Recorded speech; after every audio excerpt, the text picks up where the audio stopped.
छत्रपति शिवाजी महाराज भारतीय इतिहास के सबसे पराक्रमी और बुद्धिमान योद्धाओं में से एक थे। उनका जीवन साहस, चतुराई और स्वतंत्रता के प्रति अटूट समर्पण का प्रतीक है। उनकी बहादुरी और रणनीति ने मुगलों और आदिल शाही जैसी शक्तिशाली सल्तनतों को भी चुनौती दी। प्रस्तुत है उनकी वीरता की एक प्रेरणादायक कहानी, पुरंदर किले की जीत। यह घटना तब की है जब शिवाजी महाराज अपने राज्य के विस्तार के लिए मराठा सेना का नेतृत्व कर रहे थे। उस समय मुगलों और आदिल शाही सेना ने मिलकर कई किलों पर अधिकार कर लिया था।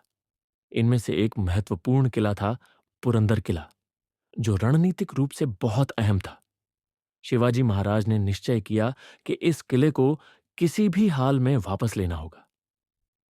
शिवाजी महाराज अपनी चतुराई और गुरिल्ला युद्ध नीति के लिए प्रसिद्ध थे।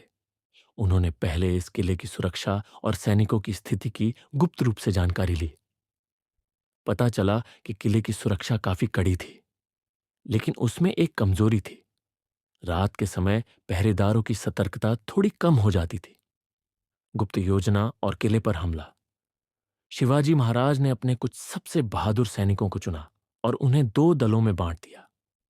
एक दल ने मुख्य द्वार पर ध्यान भटकाने के लिए हमला किया, जबकि दूसरा दल शिवाजी महाराज के नेतृत्व में कठिन पहाड़ियों और संकरी पगडंडियों से होकर चुपचाप किले में घुस गया। जैसे ही मुगल सैनिक मुख्य द्वार पर हमले से निपटने में व्यस्त हुए, शिवाजी महाराज और उनके योद्धाओं ने किले के अंदर जाकर दुश्मनों पर अचानक हमला कर दिया। मराठा योद्धाओं की फुर्ती और युद्ध कौशल के आगे मुगल सैनिक टिक नहीं पाए और किले में भगदड़ मच गई। कुछ ही घंटों के संघर्ष के बाद मराठा सेना ने किले पर पूरी तरह से कब्जा कर लिया।